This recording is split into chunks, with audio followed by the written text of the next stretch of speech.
Hi everyone! How can we tell if screenshots are faked? Let's talk about it. So this morning, before I even got out of bed, I was watching YouTube videos and I stumbled upon this video from Howtown called I Tried to Prove I'm Not AI. And it features Joss Fong and some other commentator, sorry I don't remember the name. It's a 20-minute edited video and they're talking about how the rise of AI-generated art and photography has made it harder for people to know if a photo or a video they see online is legitimate or not, and how there's companies out there who are using cryptography and pieces of technology such as C2PA so that when a photo is legitimate, it can be tagged with an indicator that it did come from a real camera, and then you as the consumer could see that tag and trust that's legitimate. They go over the pros and cons and the basics of how it works.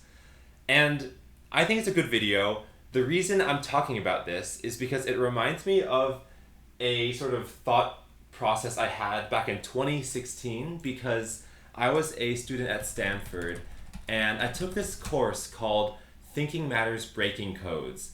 And let me just search it, Breaking Codes. I don't know if it's still around.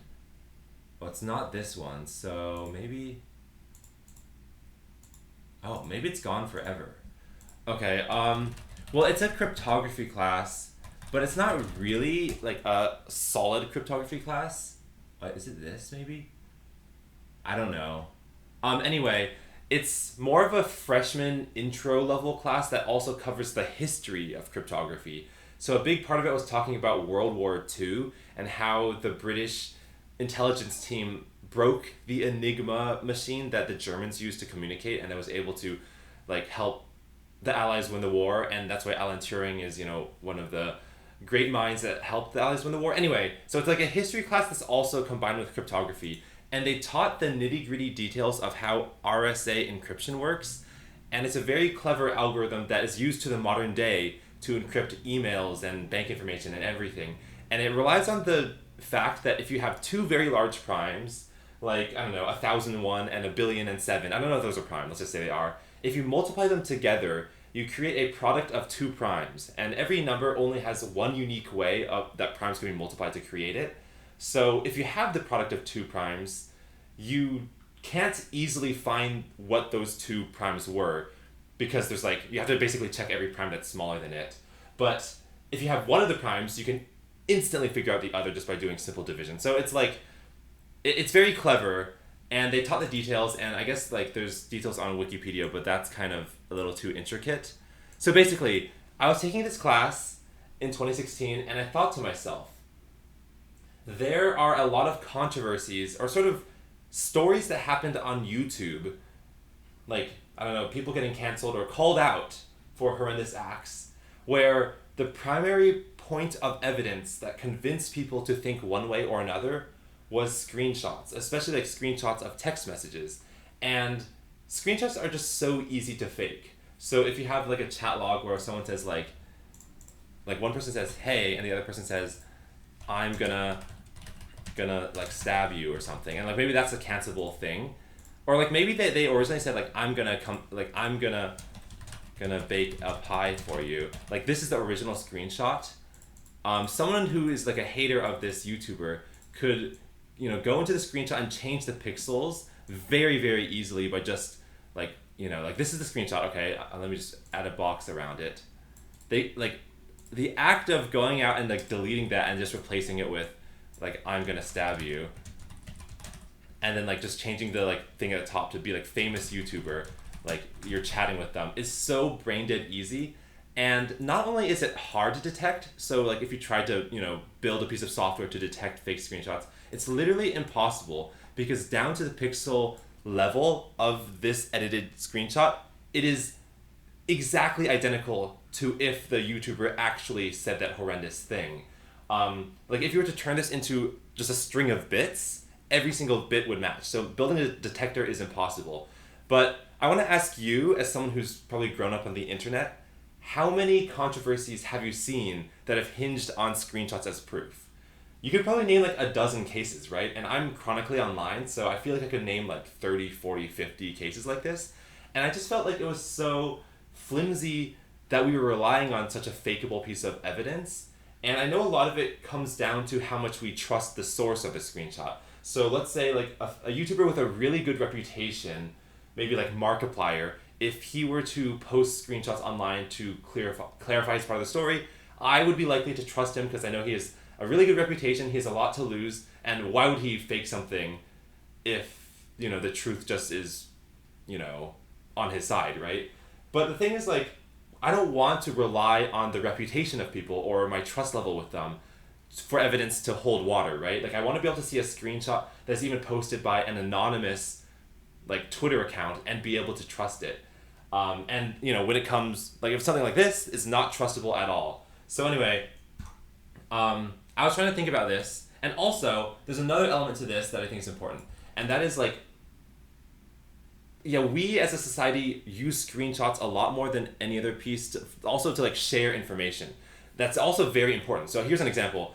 I've been doing YouTube for like many, many years, and a lot of times I will work with another creator or artist, and the agreement is like, you do art for me or you do animation for me, and you'll get a percentage of the ad revenue of the final product. And all is fine and dandy, but then when like it finally goes online, and then over the next few months it starts to accrue ad revenue, I need to show them, like, okay, this earned $671. We agree to get 50% of that, so that's like $336 or something. I will send them a screenshot of the YouTube AdSense portal to show them how much money it made. But that's also a very similar situation where you just have a simple screenshot, and importantly, like, the background is all the same white pixels, and there's like a graph, like looking like this or something, and it'll have like, it's like, $100, $50, $0, and it'll say like at the top total and then some number.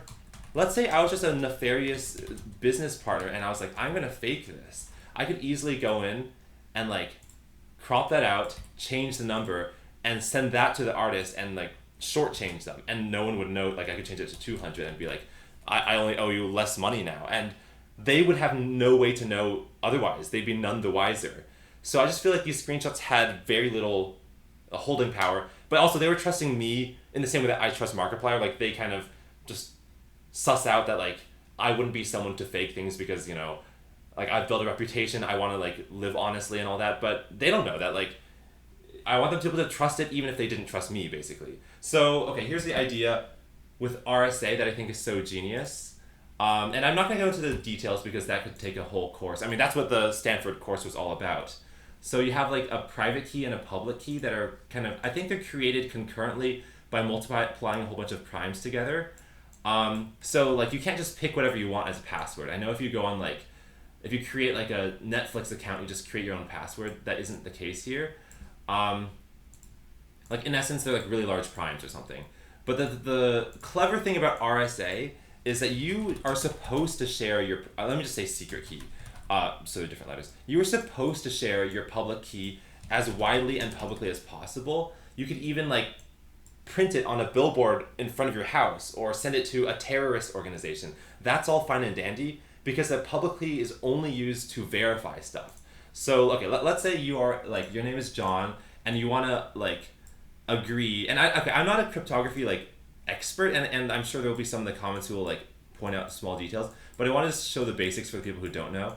So let's say you're John and you want to send a message out to the world being like, I am going to learn how to skydive. I am going to learn how to, I don't know why you'd want to like encrypt this and verify it, but let's just say that like that's the message you want, and this can be converted into some sort of bit string as well, just for the math's sake. So only you have access to the secret key. This is like the thing that you're supposed to hold privately in your house for the rest of your life. And I do think there's like issues with that because like what happens if your house burns down, or what happens if you get amnesia and you forget it? Like that's another story.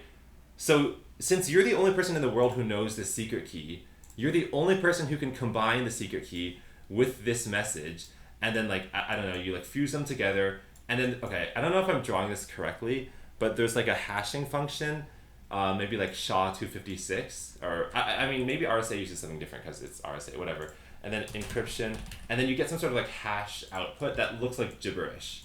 So I'll just say like this is like hash output, and it looks like gibberish, but it's deterministic. That's the important thing. It's like if you run this the same time with the secret key and your message, every single time you send it through that, you get the same exact output.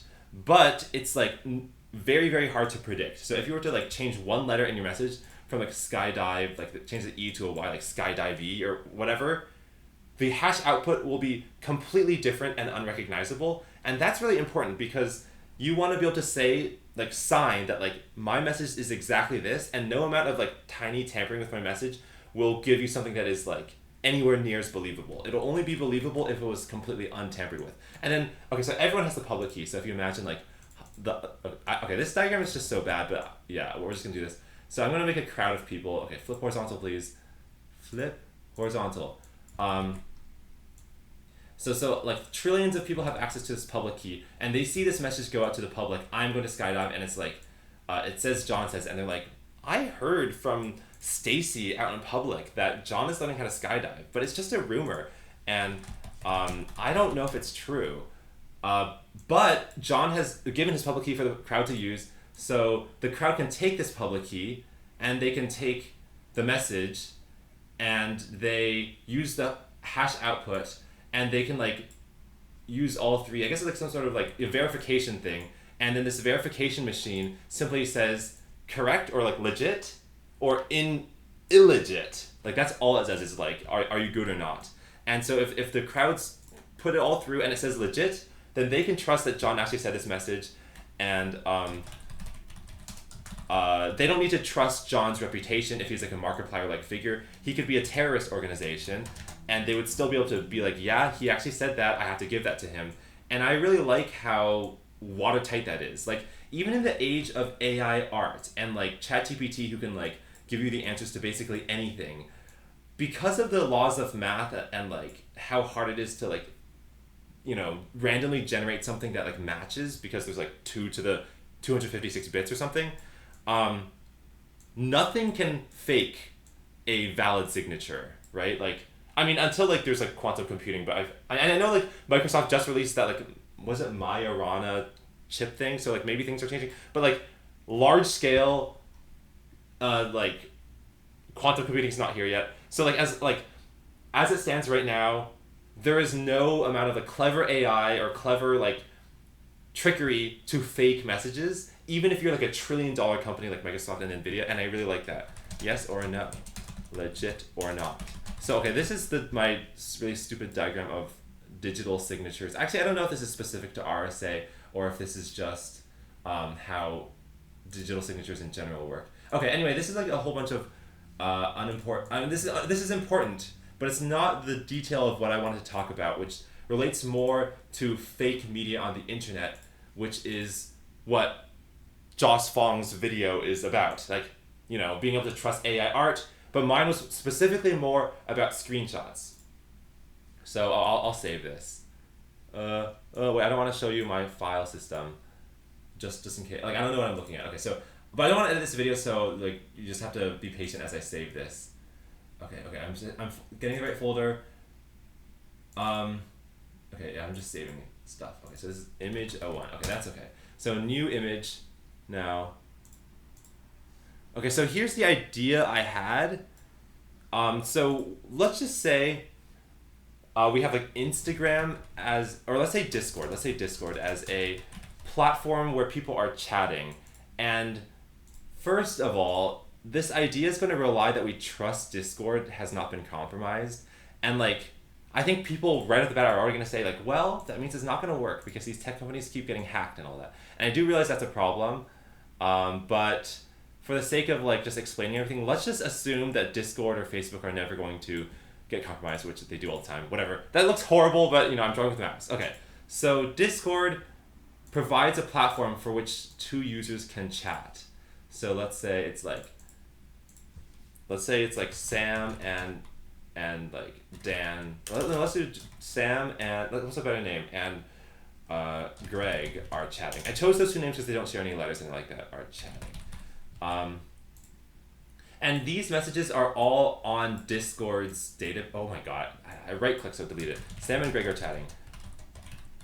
So all the messages are on Discord's database. I know there's certain like ways of chatting with people where like the data itself stays on the client's like servers if you really want privacy or something. but I don't really care about that. Discord, whether it has it in plain text or encrypted text, it doesn't really matter. Like, hey, wanna buy a jet for 5 million or something. Well, let's say it's something with high stakes, because I want for them to send messages where they're like, hey, I want you to verify that you agreed to pay 3 million. I mean, okay, this is absurd. Like, normal friends aren't saying stuff like this, but like, this is an example where if it gets fake, people would be like, I want to know the truth. Sure, I'll pay for 4 million of that cost. So this is an example where Sam would be like, oh, phew, Greg will cover most of the costs. So when it comes time to buy, Greg better show up for his end of the deal. And then like, let's say Sam is like, buys a jet, and then like Greg ghosts him. And then Sam is like, oh my God, now I'm down $5 million. I need to show the public that Greg is untrustworthy and he should be canceled. Okay, this is just a very, very contrived example. But let's say like Sam goes on a rampage now. Great, just bought it. Okay, yeah, well, I don't need to put the chat messages. So Sam goes on Twitter, screenshots, so Sam goes on Twitter and screenshots this, but like maybe this number he edits to look even more in his favor. Like maybe he edits it to say 5 million, like something where like Sam is even better off, but now Sam is like also in the wrong because he faked a screenshot. Or maybe he didn't, we don't know. Like that's the whole thing, is the audience, we want to know if this screenshot is legit. Again, if you just rely on screenshots, changing what is in it is as easy as changing the pixels, which is identical to if that's what actually Greg said, and so it holds no water. Anyway, so here was the idea I had, is Discord has its own secret key and public key. Well, let's say secret key is like, I don't know, it's 283. Public key is like, okay, I know it's not that simple, but let's just say it is that. And I'm going to draw a key again because I just think like you guys need imagery because you guys are visual learners. So everyone in the world knows the public key. Actually, I don't like how the secret key is shorter than the public key. I actually feel like it should be the other way around. Or I mean, that's my hunch. Actually, I think they're the same length. The secret key is really, really, really long, and the public key is like, let's just say it's 420, just because, I need to keep your attention for longer. Okay, so everyone in the world knows 420. Everyone knows Discord public key is 420. So here was my idea. And maybe someone else has already come up with this, or maybe it has a huge shortcoming and I'm like simplifying cryptography and forgetting a huge element of it. But let me just explain it and then like we can talk about it. So Discord has the public key. So they take the public key and then they take the chat message along with any important metadata, such as the person who sent it, the timestamp of which it was sent, maybe like, I don't even know what else. Maybe that's all you need for a simple like text message. Like if it's like a photo, you might have other like metadata, like the location was taken, but for now it's just the person who sent it at the time. And they encrypt it. Oh no, I should do red because that's what I used in the previous drawing. So this and they mash it all together. Oh no, they take a secret key. Discord is encrypting this or verifying this with digital secret. So they take their secret key and they mash it all through their like encryption-y thing.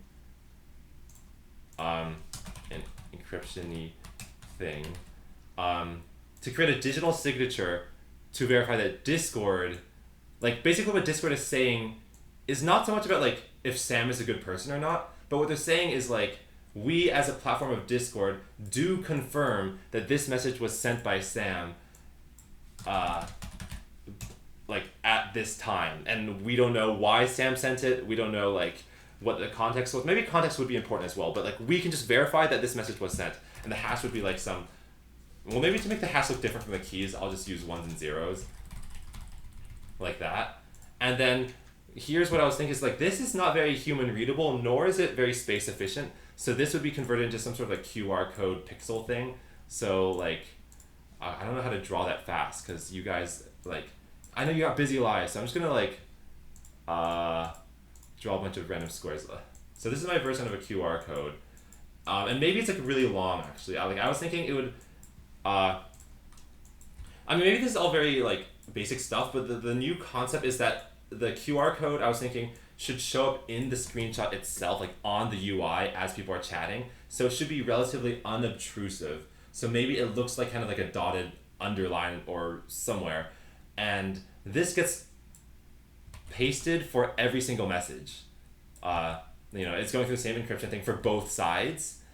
And like the idea now is when Sam decides to screenshot this entire image and post it on Twitter or something, astute viewers can use this, the QR code to uncover the hash thing and then compare that with Discord's public key to verify, like, is this an actual message from Discord or not?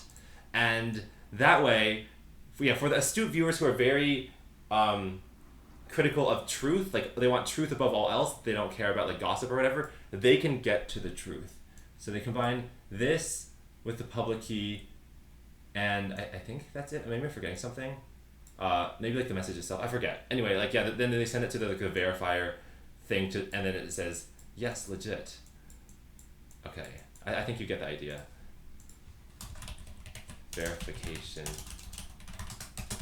thingy. And so the point that we have to trust is Discord, not the chatters. The chatters could be the terrorists or the horrible people you do not trust, like maybe the bully in middle school who just always lies. Legit. But we are assuming that Discord is trustworthy because they're a bigger platform and they have more to lose and they have a lot of money. So if this is legit, then we can basically say like, yes, this conversation did happen. Now, I want to point out a few things. One, I know people will point out the vast majority of people online won't be able to understand encryption, RSA encryption. Like, this is way too technical for them. And when they see a chat log, they just read it and believe it. And you know the whole saying, like, a lie can travel around the whole world before the truth is even tying its shoes.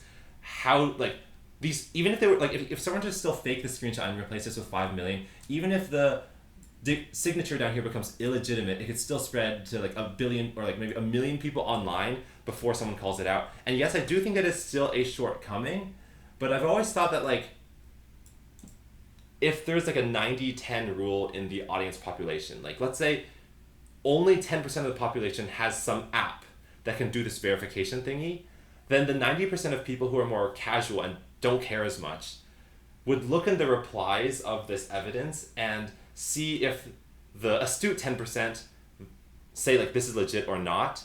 It's basically like when someone posts something on Reddit without a source and then like in the comments someone provides the link that's a source and then it gets like 10,000 upvotes because then those more casual 10,000 people go to the source link and see like, oh yeah, this does prove the thing that in the photo. So like it's like a 90-10 rule where we hopefully are relying on the 10% who give more of a shit and can use more of their energy to verify stuff. And I think this is very similar to how like society specializes. Like, I don't know much about like epidemiology, but I will trust epidemiologists when there's an outbreak because they're the ones who give more of a shit and have more time and effort to like study things. And I think that's how society is able to diversify and allow really high advancements in almost every field. Okay, yeah, that's like the like overarching idea for why I think it is still possible to trust these things. I think, the idea here, and also is like, you might think, this concept already exists, right? Or like, one thing I think to myself is like, MD5 checksums. Like sometimes when you install a new piece of software, they will say, after installation, please download this file, which is just a short set of bits, and I think what it does is it combines those bits with the file that's a software on your computer and hashes it and tries to see if it like matches what it should, and it will only match if you downloaded an untampered version of the software. Again, like if a hacker or some like mod maker like edits the original software in any way, the MD5 checksum will not check out, and then you know that your software was tampered with. And this has been around since April 1992, so you might be like, this is nothing new, Carrie. And also, I'm not claiming this is new, this is probably way old. So like, what is the new element of this? Well, I think the main thing is nobody really uses MD5 checksums in the greater internet. Like, if you think about the millions of people who are participating in public call-outs of YouTube celebrities or dealing with financial transactions, there's a lot of people who are very untech savvy who the only types of files they know are text and screenshots, like, or photos, right? Like, everyone uses a smartphone these days, but there are a lot of people who use smartphones who don't even know what files are, but they still know what an image is because that's just so prevalent. So the idea is like, let's say like one person does know how to use an MD5 checksum. What I think it's like a game of telephone. Like, let's say like someone says like, look, the MD5 checksum matches, but then that gets screenshotted and sent to someone else. That screenshot doesn't actually contain the details of the file. Like, you'll just see like that sort of like file icon with like a file name, but you don't actually see the bits itself, and the screenshot itself doesn't prove anything because that screenshot can be faked.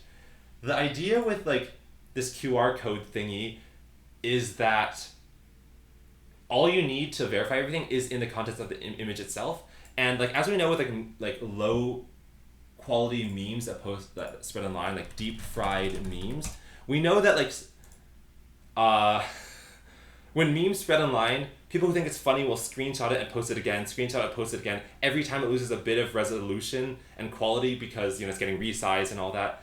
And eventually that's part of the humor, but at a certain point it'll become unrecognizable, and that's bad. The hope is that like if you bake the bit data of the hash output in such a way that like there's a minimum resolution where it'll still be readable, as long as the zeros and ones do not flip or like get confused with each other, this image could like degrade in quality and get a little more compressed and like JPEG artifacty, while still being able to prove that Discord's like secret key was used to verify them. Like it's like with the QR code, how you can sort of like show the image at a lower brightness, or maybe rotate it a bit, or maybe even like remove a chunk of, like cover a chunk of the image with your finger, and the QR code still works because there's a lot of redundancy. Like QR codes have to be quite deformed for it to stop working. I mean, there's always a point at which it will stop working, because like if an image is like been deprived to the point where you only see 2 pixels, obviously it won't work anymore. But yeah, like stuff like this will still read just fine. These sort of deformations will read just fine, and even covering up an image with like a company logo in the center still reads just fine. So I would imagine that the way that this hash thingy turned into this, like this arrow will have a bunch of redundancy as well. So I guess the idea is like, when there's games of telephone, there may be a lot of people along the chain who don't know how any of this works. But if someone like far down the chain, like 7 screenshots deep, does know how this works, they can still verify it. And that's really important, because when I see like false stories and false allegations spread online, I don't know where these screenshots came from. They could pass through some like random grandma's computer where she screenshots it and then sends it to her friend. And I don't want any person along the path to have been able to tamper with it. Like, of course, they can degrade it, but as long as they don't degrade to the point where the QR codes, and you can't fake the QR codes, because, like, again, 2 to the power of 20, 256, like, you can watch that 3 blue and brown video about why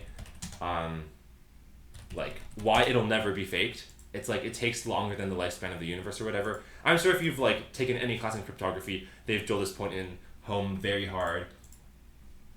And yeah, like, so I guess what I'm thinking is, like,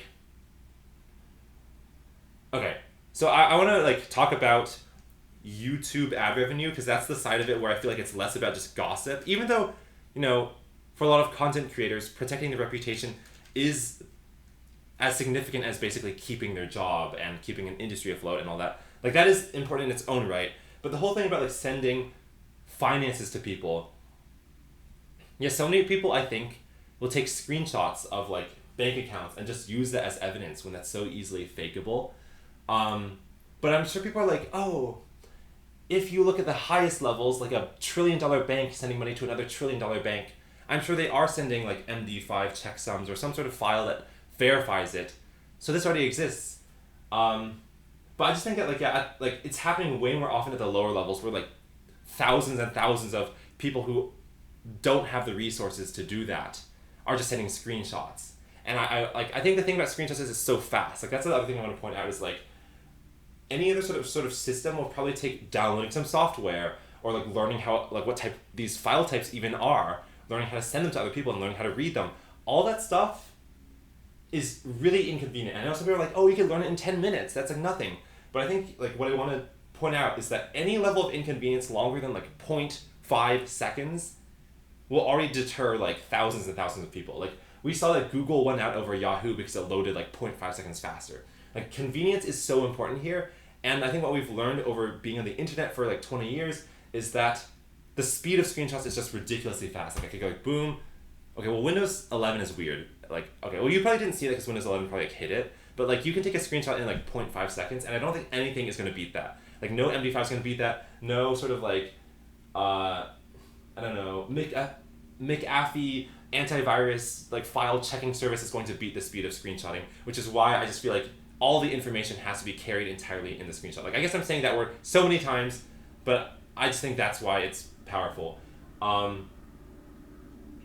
And like I think it's like pretty unobtrusive if it's just kind of like designed almost as if it's part of the UI itself. Like it's just some sort of stylish outline of the text box.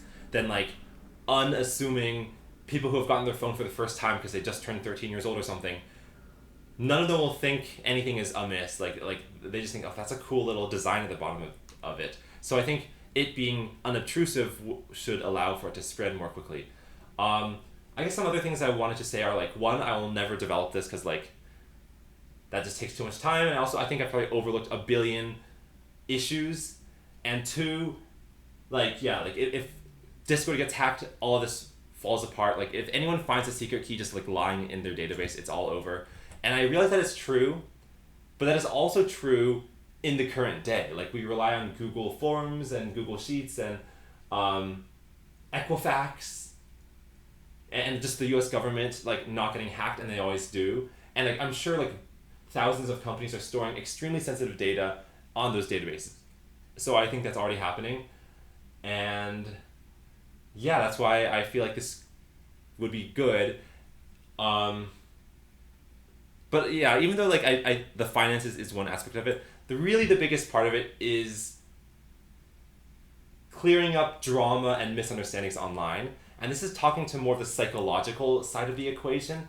I get really frustrated when I see how people spread evidence or like spread claims online, and how people are like allergic to providing proof. Like they'll just say like, oh yeah, so-and-so influencer is a horrible person. Someone replies, proof? And they'll be like, you know, the fact you're questioning this, like, why are you bootlicking? Like, why are you bootlicking? Like, I think, like, I will always feel like proof is important just because, especially at the higher up echelons of these influencers, there's like millions of fans and also millions of haters, and you might be like, well, if you had a good reputation, why would anyone want to take you down? But it's sort of like the Fermi paradox, where once you reach like a large enough like scale and magnitude of people, they're just going to be people who want to mess with you in any way possible. Like, let's say you're the most lovable person, but you have 10 million subscribers, there'll be someone in there who's just a crazy person who wants to ruin your reputation. So I think providing evidence to back up that this person is a shitty person is still really important. But yeah, it's like, I think sometimes when I see discourse online, I feel like we live in a post-truth culture where tearing someone down is less about like what did they actually do and what harm did they actually cause, and more about like, are you in the in-group? Are you cringe? And like, are you going to fight against the masses, or are you just going to like, you know, side with us and also tear down this person, like a witch hunt? I mean, I do know that like there are like just as often, or maybe more often, there are like legitimately horrible people who have done horrible things on the internet. They deserve to be called out so their platform is like much lessened so they can't continue to cause harm on people. But a lot, like, also very often, there are just like witch hunts. And I think it is really frustrating when these sort of conversations go back and forth, and it, like one, like it feels like because proof is so hard to send, it's just not a factor in the equation. The most important factor, I think, is how sassily you can like dunk on this person. Like, you're like, ooh, you just gave them a burn that really insulted their family. Like you won. Like, that person really must be a horrible person. And like, that didn't provide proof. And I think like even providing screenshots is like a higher caliber than what people are doing. But like, if that is fakeable, like what isn't fakeable? Like, I feel like, you know, once people realize like, oh, you can fake screenshots, Oh yeah, this is a good point. What people started to do was, instead of just like posting a screenshot, they would post a video screen recording of their phone swiping through an app and like scrolling their finger up and down to like move the chat log up and down, and maybe like close apps, move, like switch between different channels, because all these transitions of like windows moving around makes them harder to fake, right? Like if you see this chat log like bobbing up and down, you can't edit that as easily as if it's just a still screenshot. So it's more likely that this 5 million is real if you see it bobbing up and down. But I think the important thing is, like, mathematically, it is still just as easy to fake, because there's still a very predictable way that that screenshot would bob up and down. And if you just spent enough time like editing every single pixel of every frame of it bobbing up and down, you could create an exact replica of what it would look like. And no matter how much like fancy movements you do in these screen recordings, you just can't prove otherwise, because like you, at the worst, you could just go to inspect element and just change the text itself.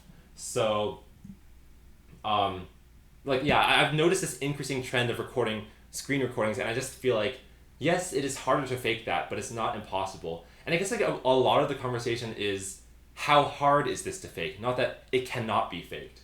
Like, if something would take 5 minutes to fake and someone has a lot of haters, you will likely see a lot of fake stuff. But if that 5 minutes turns into like 5 hours, the odds of fakery goes down. And I think a lot of like human civilization is no longer based in like concrete unbreakable walls that like the world of mathematics has. It's more about like, well, is something like not as hard to get into? Like your house key lock in your front door just prevents people from breaking in 5 seconds, but they can still break it in like an hour if they hire like a locksmith, and like, you know, every key and lock is like breakable with enough effort. But it's like, no one's gonna spend 5 hours to break into a house, or maybe they would, but like, it's just about lowering or like increasing the threshold, but not making it impossible. But my hope is that something like this would literally make it impossible, to the order that cryptography can make something impossible. And then if it's still breakable just by random chance and luck, you just make the secret keys longer, like to the point where instead of 256 bits, maybe it's 512 or something, and then now it's longer than the lifespan of the universe again. So I think all of this is just because I feel like there have been so many times when I've gotten really frustrated seeing like the course of conversations go out, where I feel like both sides are just getting more and more heated, and none of them are coming to the actual truth, because they're not spreading information. And I've gotten agitated. I've seen my friends get agitated over fake stuff like that. And I think we're all losing our peace of mind, and we're losing time. And I think like for people who just want to be creators online, like artists, it's really important that like stupid shit like fake screenshots are not eating into your mind. Like, you shouldn't have like rent in your head spent on fake stuff. And like, if you could just debunk it, like, it's just overdone, sealed, and pushed away. Yeah, so like my goal is like things that, you know, you should devote your mind to, like legitimate conversations where like legitimate things happen. Like if they said 4 million and Greg still backed out, we should still be talking about that. But if it was faked in any way, like we can't talk about that reasonably. Like our human minds and our human lives are short. We should be dedicating as much of our time only to things that are legitimate and matter. And there's just so much like fake AI art, fake photography, fake screenshots trying to like ruin reputations. I'm just like, I think like 50% of the internet is like fake now, or maybe even more, right? Like maybe it's like 90%. I don't know, because like I don't know like the whole scale of the internet. And yeah, so like to circle back to the very beginning of what I was talking about, the How Town video, when I was watching this, I was just thinking to myself, wait, like I've been sitting on this topic for like 9 years, but I haven't talked about it because 1, I'm not a cryptography expert, and 2, I'm almost certain either this has been invented and thought of before. I'm not I'm not the first comer to this kind of concept, or there's like some shortcoming. So I didn't talk about it because I'm like, yeah, not the expert. But as I was watching this video, I was like, this is very similar to what I was hoping someone would develop. And I'm really relieved that someone with like good editing skills, good storytelling, and like experts talking about it has made this video, because now this video will be the spokesperson for that concept that I can like share with other people if I want to explain it. Because I am making this video now, but it is worse than this video, like, because my video is rambly and I'm not an expert. So I'm glad that this can be the spokesperson. And I was like so happy, and I was like, you know what, maybe I might as well just do my ramble as well.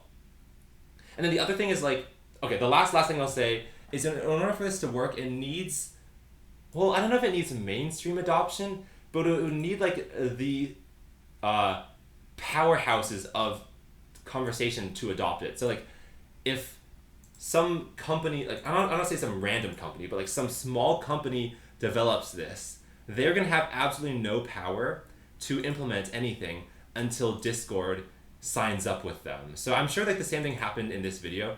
The company that makes C2PA, like their goal, and I think Joss Fong said this at some point, is that if they can get into iPhones and the iPhone camera, that's probably when they've won, because iPhones are such a big market in the US, and they like everyone follows Apple with smartphones. So like if it takes over Apple, everyone else will follow. But right now that isn't the case. So the company's called TruePic, by the way. I want to give credit where credit's due. TruePic, doing good work, but you know it's hard for them to convince people like Apple and everyone to jump on board. So like if Discord signs on here, then we can trust Discord text screenshots. But you know we can't trust Instagram DMs or emails, or well, email's a bad example because that's not a company. But like, it would be like a domino effect. Hopefully, like, yeah. But the reason I picked Discord is because one, I feel like most tech companies now have really bad reputations, especially like Facebook, and because of like Cambridge Analytica and all the leaks. If I were to say like, oh, we need to trust Facebook to not get hacked, everyone would laugh. As far as I can tell, Discord has a pretty good reputation, but maybe it's been hacked as well. So, you know, like all tech companies have probably have had crypto security issues, right? But the other reason is because every time there's a call out, it's always like a Discord chat log. And part of me is like, why are people being so laissez-faire and unrestricted in Discord chat logs? You know that shit's gonna leak. But the other one is like, I almost feel like Discord, if Discord gets on board, we fix like 50% of controversies. Like there's another half that's like in Instagram DMs, or like where else are people weird? Like tweets. Tweets is a big point. Like old tweets from 2012, they'll be faked. And the good thing is about Twitter is like you can verify it by going to Twitter itself. But like when there's a screenshot of a tweet, sometimes people still just believe it. But at least like those are public. So like if there's a tweet from 2011, you can scroll back in the celebrity's chat log or Twitter account long enough to find the real one, and that would verify it, because we don't trust Twitter anymore. But like the idea is like that can't be faked. The idea with Discord chat logs is like this is a chat log that is private, or was created to be private just between Sam and Greg, and the public would not be able to verify it by any other means except the screenshot. Like if the screenshot wasn't posted, we'd have no idea what was said in a private DM. So we need to rely on someone to whistleblow for that to be the case. But a whistleblower can only be trusted, one, if we trust a reputation like a Markiplier figure, or two, with some sort of digital signature. So yeah, my ramble is going on quite a long time, and I'm kind of embarrassed to upload this because I know that this is like a field of study that I'm not an expert in, and I'm sure I've like made a big blunder. And I know that there's viewers who are into computer science that I have, which I'm really grateful for. Like I feel like having experts watch me is really cool. And I was like, that's why I shouldn't talk about this.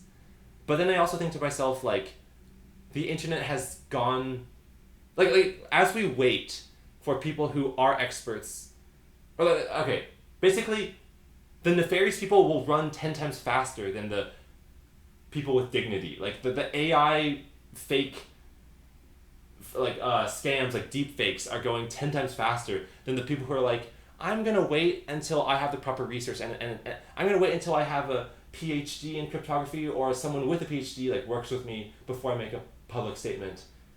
Like you get bulldozed by the people who are like, I'm gonna scam your grandma with like fake voice. And so I'm not saying that like this is gonna be a savior in any way, because like again, it's probably like a concept that's been around for like 50 years or whatever. Well, RSA was invented like 40 something years ago, so it's not possible. Anyway, the point is like I think I just want to blurt everything that I think is like generally an interesting idea on the internet, not because I want to like bombast people with misinformation, because this might be misinformation, but because I think there's other people with much, much worse misinformation doing it 10 times faster. And if I'm like close-ish to the truth, but like still not quite there, it's still better to blurt that than to just completely give the reins of the conversation over to the scammers. Yeah, but maybe people think I'm the scammer, but I'm not, because I'm not selling you anything, and this is just an idea, food for thought. So yeah, I think that's my thought. What do you think about digital signatures embedded in screenshots? That's the basic idea. Would they be practical? Like, one, are they mathematically viable? But two, do you think that them being in the UI of the chat platform would even work? Like, from a societal, psychological perspective, or sociological perspective, would the public adopt this? Or do they think it's some like weird mumbo jumbo that they would reject? Because that's like just an important part of the equation. Like, to get mainstream adoption is like, will the public jive with it, you know? So let me know what you think. Thank you for watching, and goodbye!